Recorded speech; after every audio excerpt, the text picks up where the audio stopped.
In this video, we'll discuss 10 tactical tips to help you win the board game SETI.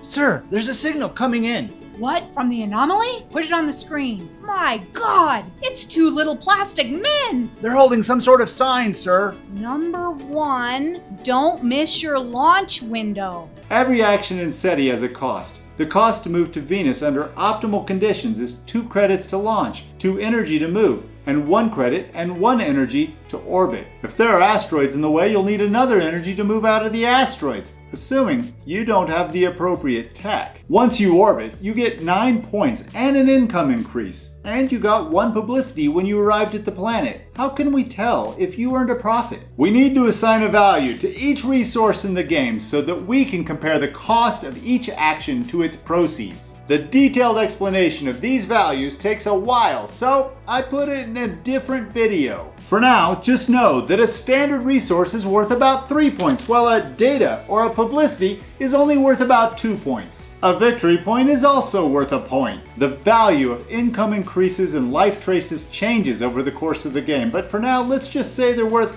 8 points. If you add up the rewards for orbiting Venus, you'll see that orbiting Venus is roughly break even under optimal conditions. You actually lose value if you pay to move through asteroids. SETI isn't about huge combos. SETI is about eking out a little extra value every turn. Landing on Venus is even worse unless someone has already put an orbiter there. Mars is the same. You make very little profit from visiting planets, even when they're close to Earth, and you lose lots of value if they aren't. The lesson is clear. You don't move to a planet unless it's closely aligned with Earth. It's even better if there are planets or comets in between, so that you can pick up extra publicity along the way. Sometimes you can take advantage of the movement of the planets during the game. For example, you could move here and wait for someone to play a tech to move Mercury closer to you. That way you could get to Mercury for a cost of 3 energy. But you miss out on the publicity of visiting Venus, so it's a very modest savings. Or you could move like so and wait for Neptune to line up. Of course, you don't want to wait too long because resources now are worth more than resources later. If you plan to let your probes drift about, the 2 probe tech might come in handy. More often, you'll wait for nearly perfect conditions before you launch or move your probe, and you'll try to make sure you have the right resources when perfect conditions arise. Make sure you think about how planets move relative to Earth, not how they move overall. For example, if you want to get to Mars, the distance between Earth and Mars only changes on yellow movements. If the rotation counter is here, Mars won't get closer to Earth anytime soon. You can often predict how likely the board is to change between turns by looking around the table. Where's the rotation counter now? Who has 6 publicity? Most tech cards take 3 credits to play. Does anyone have 3 credits stacked in a suspicious way? Is someone likely to move the planets by passing for the first time this round? Finally, can you play a tech to rotate the discs into the required position before you launch your probe? If you're waiting around for someone to play a tech, a 0 credit cost card comes in handy. It allows you to delay your probe movement without spending credits. Because Mars only moves relative to Earth when the yellow disk rotates, it actually moves much slower than the other planets. In a series of 3 rotations, Neptune moves 3 times relative to Earth, but Mars only moves once. Launch windows to Mars are rare, but they last longer. Launch windows to Neptune are frequent, but fleeting. Launch windows to Saturn are frequently blocked by asteroids. There are asteroids in front of Saturn 75% of the time. There are asteroids in front of Jupiter only 28% of the time. That's how the game simulates that Saturn is further away and harder to reach than Jupiter. Similarly, asteroids are much more likely to appear in front of Neptune than Uranus, but with the right tech, those asteroids stop being a barrier and become a source of extra publicity. Over the course of the game, I'd expect each player to get between 6 and 9 tech tiles. You also get 1 rotation each round when the first player passes. So in a 4-player game, the discs will rotate about 35 times. In such a game, Mars will align with Earth about twice. By way of comparison, in a 2-player game, the same number of techs per player results in only 20 rotations. Mars will align perfectly with Earth only once in the whole game. If you have a mission that rewards Mars landings, you won't want to miss the one and only launch window to Mars. There's another one coming in, sir. More small plastic men? Looks like the same ones, actually. Number 2, incoming creases and life traces are worth more early in the game. Let's start with the easy one. If you get a chance to increase your income during the first round, you'll tuck a card under your income stack and gain the associated resource. That's only break even because you lost your card and gained the resource, but you'll receive 4 more of the same resource over the course of the game. So increasing your income in the first round is worth at most 4 resources. Why do I say at most? Well, because resources in the first round are worth more than resources in the 5th round. On the other hand, increasing your income in the second round results in 1 less resource, so increasing your income in the second round is worth at most 3 resources. In the 5th round, increasing your income does nothing but convert your card into the appropriate resource. That might be handy from a tactical point of view, but it isn't inherently profitable. The fact that income increases lose value after the first few rounds also decreases the value of your data and orbits. Orbits become pretty unprofitable after the first few rounds, and your data becomes less valuable unless you have a few computer techs. With life traces, the situation is more complicated. In the first round, you'll generally be able to place your life trace in this space, gaining 5 victory points and 1 publicity. You'll also get an alien card when the alien's revealed. Since we have different kinds of resources here, we'll need to use our point system. Earlier I said the cards are worth 3 points, but alien cards are better than ordinary run-of-the-mill cards. I'll say they're worth 4 points. So a life trace in the first round is worth 11 points. Notice that that's about the same as the value of an income increase in the first round. Earlier I said orbiting or landing was break even. That's an average result. Really, orbiting and landing are profitable in the first round, but not so after the second round.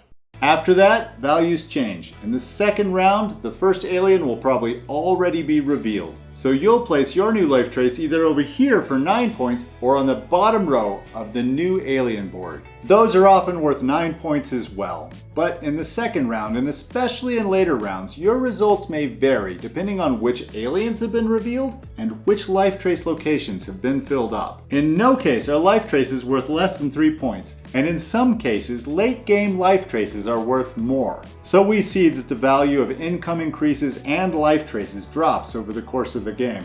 But the value of income increases drops faster. Early in the game, get income increases and life traces at the same time. I'll have a bit of everything, with some everything on the side, please. Many good players of SETI will argue that you should always prefer to increase your income over placing a life trace in the first round. That makes some sense, but the story is more complicated. Even accounting for the value of long-term income, placing a life trace is worth almost exactly the same amount as increasing your income, even in the first round. Further, while the payoff from an income increase comes over the whole game, a life trace pays off much quicker. And it isn't that hard to catch up on income. You could land on Phobos maybe. The truth is that a life trace is just as good as an income increase in the first round, and it's better than an income increase in the 5th round. This one says, think through you opening during setup. I guess they're still learning English. A very typical opening would be to increase your income twice during the first round. You might orbit Jupiter if it's close to Earth. Orbiting Jupiter increases your income once and gives you 2 data. If you can find 2 more data by taking the Earth scanning tech, for instance, then you can place the data in your computer and get a second income increase. Given the high value of income increases in the first round, this is a decent opening. So you might launch a probe in your first turn. If your target planet is nearby or likely to move further away, you'll go ahead and move to it right away. If your target planet isn't aligned yet, you'll wait for it to get closer. You might even try to find 2 publicity by playing or discarding cards so that you can play the tech that will move Jupiter into range. If you do, make sure to consider the exposed bonuses on the tech tiles. Let's look at the resources you'll need. 2 credits to launch, 2 energy to move, and both a credit and an energy to orbit. You might even want an extra energy in reserve. If someone beats you to the orbit, that extra energy will let you land instead.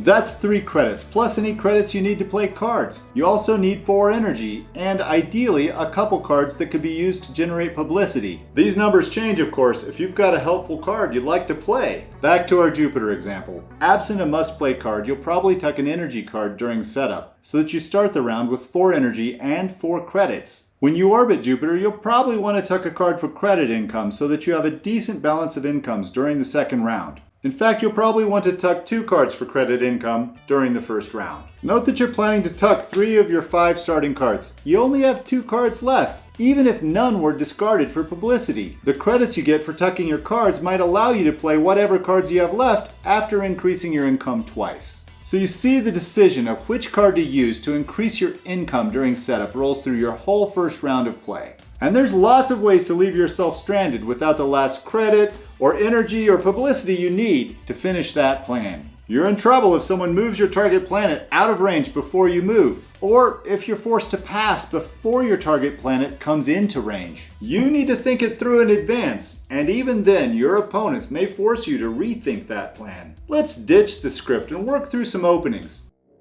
Okay, let's take a look at an example opening. The positioning of the planets is quite unhelpful. Neptune is quite far away, and Neptune's kind of an odd opening because there's no income tuck in its orbit. Venus and Mercury are available, but soon they'll be blocked when the first tech is played, blocked by asteroids. Mars and Jupiter are just out of range. Saturn is currently out of range, and it'll be blocked by asteroids as soon as the planets start moving. So I guess we're going to Venus or Mercury, depending on our cards. First thing to do is to really look at what income tucks you have. I have a single credit income tuck, and I'll almost certainly want to use that as an income tuck, even though this is actually quite a helpful early game ability. I have a couple energy cards. This is a very nice mission. You'll almost certainly go to Jupiter and Saturn eventually, and it costs nothing. Level telescope, though, is a bit more interesting because the problem with going to Venus is that you don't get any data when you orbit Venus, and you need data to get a second income tuck on your player board. So this card, although expensive, is quite nice. You get to tuck 1 card for income during setup. I'll do this one. That gives me an extra credit. On my first turn, I would take 2 of these for a launch and then immediately move to Venus, which would give me a publicity. Why would I do that? Well, I'm afraid someone will play a technology and it'll get harder to visit Venus, so I wanted to play that right away. I think my second move would probably be to play level space telescope. That costs all of my remaining credits, but I get 1 data from the supply, and I can scan. The first scan will be at Earth, and then I'm going to scan red again, because I want the 2 points, and this gives me a shot at eventually winning that sector. So I have 3 data. I'm out of credits. I don't have much in the way of energy either. Okay, so there's still a way for me to get a second income tuck. I'll get 1 here, probably by discarding a card for a data. But how do I orbit Venus when I'm missing the last credit that I need? The answer is going to be that I need another card so that I can tuck a card for credit income. The way I can do that is that I will use 2 of my data to get a publicity, and then I can use my publicity to take a technology. I often like to take the asteroid technology. It gives me a lot more options. Now, this is a card of my choice. I'm going to take this card strictly because it has a credit in the lower corner. So this goes here. I get 2 points. Now I can discard, probably this card just because it's expensive, to get 1 more data. I can place the data into my computer. That gives me an income tuck, which will be this card. That gives me a credit. Now I have the resources I need to orbit Venus, which gives me 9 points and allows me to tuck a card. I'm going to tuck this card because I prefer to get the energy income. So that's the end of my round, and you can see that I did get 2 cards tucked for income on top of the 1 that I tucked during setup. I have 1 energy left over. I'm hoping to draw some nice cards. I rewound this opening to the point right after I played Level Space Telescope because I'd like to discuss another option. I'm looking to orbit Venus. In order to do that in the prior game, I picked up a card and I tucked for extra credits. So that all worked fine. But in a 4-player game or even a 2-player game, everyone else is going to face the exact same constraints with the planet positions I have. And it's quite likely that someone will have beaten me to that first orbit around Venus. Now, it only makes 3 points difference, but more importantly, if there's someone already orbiting Venus, it opens up a new possibility for me. So in this case, I fill my computer to get an extra publicity. I then use the publicity, but this time I'll take the lander technology, which still gives me 2 points and a card. These are all excellent cards. I won't play any of them this round. I'll just pick one kind of randomly. This can go here, or discard a card for data, just like last time. And I can tuck, perhaps I will tuck for energy. So I have 2 energy, but because I have this technology and there's an orbiter at Venus, it only costs 1 to land. Place this here gives me 2 data, 5 points, and a yellow life trace. This early in the game, with everyone rushing around trying to get orbits for income, I will very likely get this life trace space for 5 points and a publicity,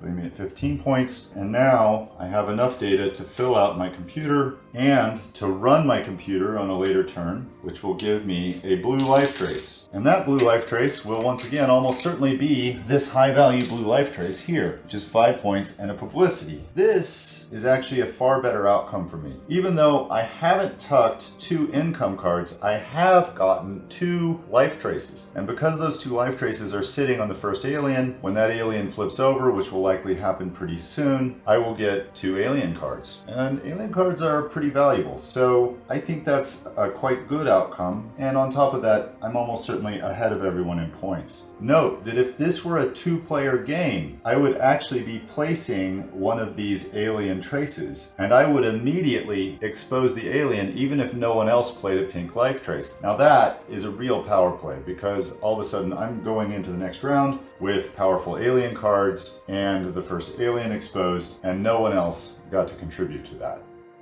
Okay, let's look at another set of draws and see what we can do. You'll notice that the planets are in a much better position this time.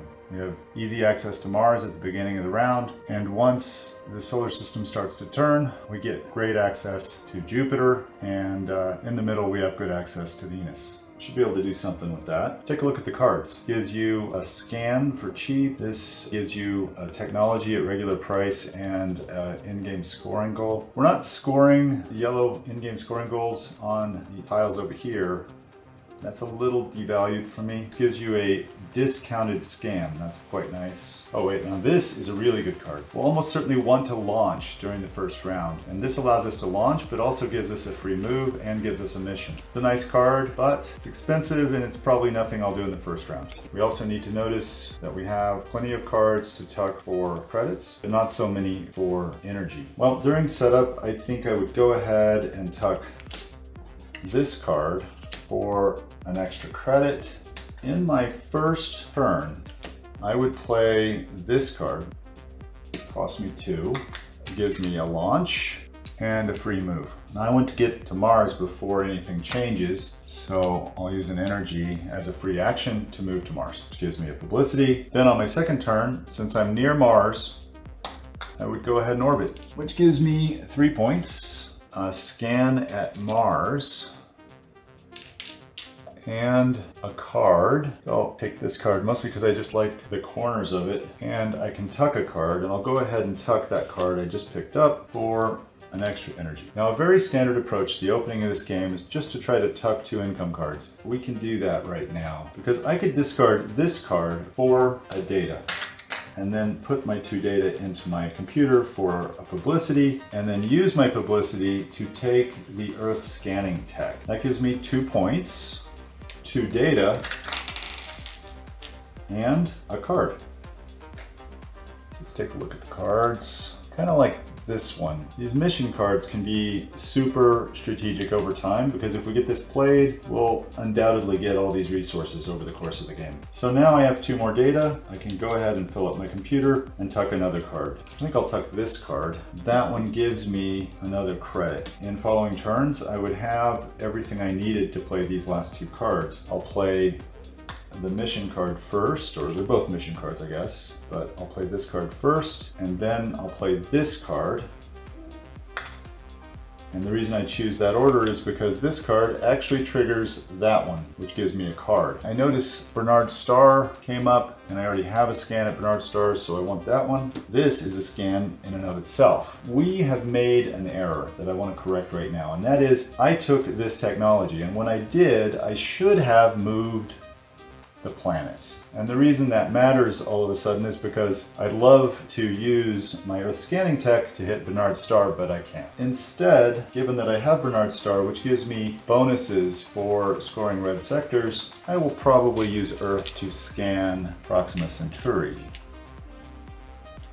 Then I can take a card off over here, and I'll just take this one to get a red scan again, which will go to Bernard Star, which gives me 2 points. Finally, I have enough data to fill up my computer, and I have an energy left over, so I can use up these energy and get a blue life trace for 5 points and a publicity. This is a pretty good start to the game. I have tucked 2 cards, so my income is strong. I have 3 mission cards. This is another kind of income because as you fill out these goals, you will get more freebies and potentially points as well. Note that having 3 missions is a very hopeful sign for this in scoring goal. On top of all that, I have a card which is very synergistic with my board position. There are a lot of other interesting openings, like going to Mercury, or using the 2 probes tech to get a cheap launch, or landing on Phobos or Titan, even Europa. Most openings increase your income by using orbits and the 4th location in your computer. Between visiting planets and the 2nd data slot in your computer, you'll almost always get a tech. You may also pick up a yellow life trace from a landing, or analyze data for a blue trace. It's rare to get a pink life trace in your first round, but I've seen it done. New image. The handwriting's getting worse, sir. Number 4, credit. Ink in first, energy second, cards last. It must all fit together somehow. During setup, your first income increase will be determined by tactical considerations. You'll think through your first round and you'll tuck whatever card you need to tuck. After that, you might have options. You'll probably want to increase your credit income first. Cards cost an average of 2 credits to play, and you'll need additional credits to launch probes, to orbit, even to scan. Credits are always scarce in SETI. Once you increase your credit income a bit, you'll want to increase your energy income because 2 energy income simply isn't enough to move to a planet and land. If you want to pursue scanning, you'll need to increase your energy income even more. Additional card income, on the other hand, is unnecessary in the early game. You'll get 2 cards anyway, one when you pass and the other from your starting income. Plus, you'll be getting alien cards, which are better than the cards you draw randomly from the deck, so you'll want to prioritize playing them. After paying to launch a probe or take other standard actions, you'll only have enough credits to play 1 or 2 cards per round, and you must discard down to 4 cards when you pass. So if you build up card income early, you'll end up discarding cards for publicity or data, both of which are less valuable than a credit or energy. Later in the game, as credits become more abundant and alien cards get scarce, you might want more cards. Further, you might want to score well on this tile. Consider building your card income up then, but not in the first couple rounds. Number 5. After the opening, let your cards guide you. Just a you. I've got it. They must be learning English by monitoring our text messages. Playing a card provides more value than the standard actions. Generally, you get about 3 points of extra value from playing a card, even counting the value of the card itself. Let's take a run-of-the-mill example. If I play Cometary Encounter, I spend 2 primary resources, the card itself and 1 credit. I get 2 movement, which normally costs 2 primary resources, so far I'm break even. But I also get 4 victory points, assuming I visit a comet this turn. But I probably wouldn't play this card if I weren't going to visit a comet, so let's just assume I will. There's 2 things to notice here. First off, while visiting planets using standard actions is mostly break even, Visiting a planet using this card gets me 4 extra points. That's much better. Secondly, that profit comes as a conditional. You only get the extra 4 points if you visit a comet. But there's a more subtle message here. If I have this card, maybe I should visit a comet. I mean, if you want to launch a probe and visit a planet anyway, you might as well see a comet along the way. Am I right? On the other hand, there are 7 different cards that provide scan actions with discounts or additional bonuses. If I have one of these, maybe I won't launch a probe at all. I'm too busy scanning the heavens like a real scientist to play Space Cowboy all day. Mission cards are particularly useful in guiding your play. Mission cards are a useful source of income, and they always contribute to in-game scoring, so it's worth playing them and completing them. There sure are a lot of these, sir. Hang in there, Lieutenant. The human race is counting on us. Yes, sir. Number 6, play cards when you need them. What do you think it means? I have no idea, but I want to find out. Sometimes it can be tempting to play a card just because you can. Near the end of the round, you have Canadian Hydrogen Telescope and an extra credit, and you think, hey, why not play it and get an extra data? If you have an immediate use for that extra data, fine, but otherwise you should wait. The best use of Canadian Hydrogen Telescope is to complete a sector. In fact, it's a lousy card in its own right. You pay a value of 6, and you only get that value back if you have 3 scanning techs. 3 scanning techs is a huge investment unless you really need those 3 scanning techs. You should play this card if and only if it finishes a sector for you. Otherwise, you should hang on to it and your credit until the opportune moment. Similarly, you might play Mariner 10 mission right before you visit Venus or Mercury. Or given its low cost, maybe you'll play it to conserve resources while you wait for someone to play a tech that will align a planet with Earth. But you should hold on to it otherwise. Maybe you'll need it to tuck for income, or you'll need to discard it for a resource. Other mission cards like Cornell University might make sense to play right away. You're likely to complete all 3 of these missions in any given round. This card isn't outrageously profitable, but it is immediate. Why delay? And it's a completed mission for in-game scoring. Most of the planets are the same. Be opportunistic, only they misspelled it, sir. This is no time to get hung up on spelling, Lieutenant. What could they possibly mean? The planets are not the same. Venus, Mars, Jupiter, and Saturn all provide about the same value, whether you orbit or land. And they're about the same distance from Earth, too. Venus is 2 moves from Earth, so is Jupiter, so is Saturn when they're aligned. Your choice of planets to visit almost always has more to do with their current positioning than any grand strategic plan. Choose your targets as a matter of convenience. Uranus and Neptune are mostly valuable in the late game. Their orbits do not provide income increases, so they maintain value in the late game.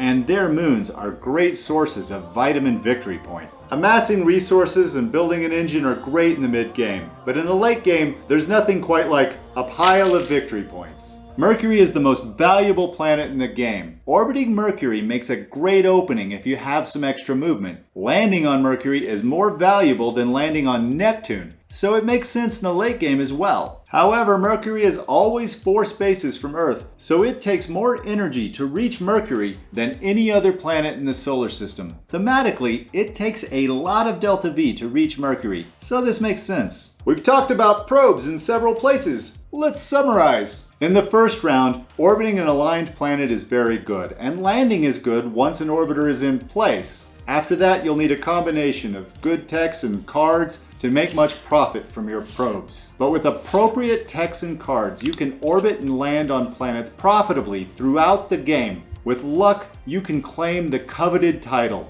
Ace of Probes. Use techs and cards to make scanning pay. Do you think scanning is some sort of entity? Someone who welched on a bill, maybe? Perhaps, sir, I think you're onto something. Mathematically, you pay 3 resources to get 2 scan actions at the start of the game. I see that as a slight loss of value. Further, it takes time for sectors to fill up, so the life traces that come from scanning take longer to arrive. Don't take the scan action in the first round. See, that was easy. However, scanning is the largest and most reliable source of data, and data helps you increase your income and take down early blue life traces, so we should definitely scan in the first round. You need to make the scan action work through a combination of technologies and cards. There are 7 different cards that provide additional bonuses for scanning or make it cheaper, but there are also 37 cards that provide a scan without providing a whole scan action. That's like a third of the deck. Further, there are mission cards that reward scanning, and so on and so on. With the right cards, scanning definitely works. The techs play a large role in scanning. The Mercury tech allows you to trade a publicity for a scan, which is a profitable trade. The card scanning tech allows you to trade a card for a scan, which is less profitable. However, the computer techs might be even more important. If you're taking down 4 data every time you scan, not only will you fill up sectors pretty quickly, but you'll fill up your computer too. If you have 4 computer techs, all that extra data will provide victory points and a lot of nice resources. I've seen a few games where someone had all 6 of these technologies. The combined effect is tantamount to cheating. A few notes here. The computer techs that provide an energy or a credit might let you get another scan action done. I like to put them in the first 2 slots. The computer tech that provides publicity might keep your tech progress from stalling once you have the Mercury scan tech. Taking the Mercury scan tech early without somehow replacing the lost publicity is a significant problem. The point is, you can build up a powerful engine by combining scanning techs and computer techs, and then use cards to extract even more value. This is, however, a huge investment. It's unlikely you'll be both the scan master and the ace of probes. You'll have to specialize somewhat. How will you know when to specialize? That was tip 5. Follow your cards. If your cards push you in a certain direction, then pick techs that support that direction. If your cards say, do a bit of everything, well, then maybe you'll do a bit of everything. Of course, you select some of your cards and you decide which ones to tuck for income or discard for resources. Once you see a theme in your cards, perhaps you can select more cards on that theme. Be warned though, some of the in-game scoring tiles reward balance. Depending on which of these tiles is showing, you might not want to specialize too much. This one says losing sectors is bad.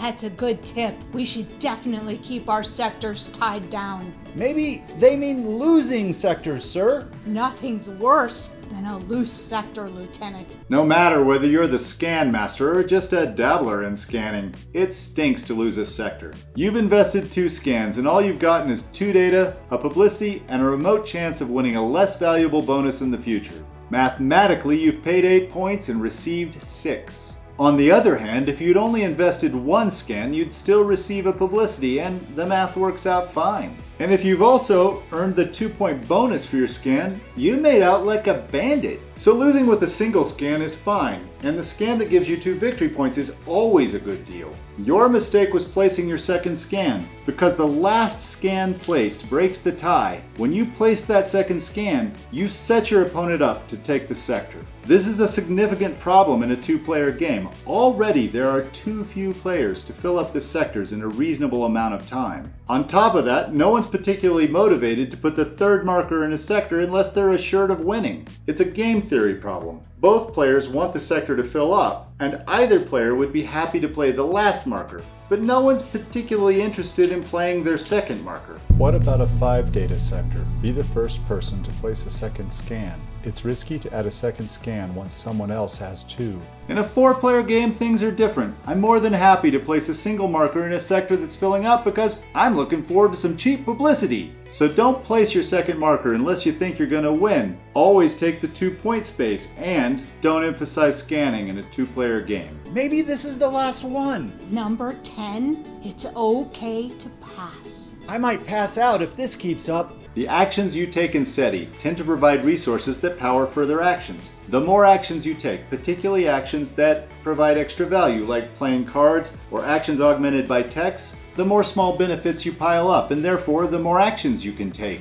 As a result, the person who's winning tends to pass later in the round and the person who's losing passes first. This observation can lead to players desperately trying to extend their rounds. They play cards that they should save for a more opportune moment, or they discard their cards at a loss, or they might even trade 2 resources for 1. Of course, sometimes you need to take those bad trades. Anything that scores a point at the end of the 5th round is good enough. Further, that bad trade might enable an action that provides a lot of value. And initiative matters in this game. Sometimes it's worth it to burn an extra resource to take a board location right before someone else does. Still, when you find yourself at the end of a round, discarding cards or playing marginal cards or exchanging resources, ask yourself, what am I getting out of this? If the answer's good, fine, go ahead. If not, save your resources and pass. Kwow Your Aliens? What the heck? It's supposed to be an N. Know your aliens. I think they're saying, play your aliens like a pro. That doesn't even make sense, sir. How do we do that? Well, my friend, I am glad you asked. Click right here and we'll find out. More seriously, the answer's long enough that I put it in a separate video. I hope you'll stick around. Thanks for watching.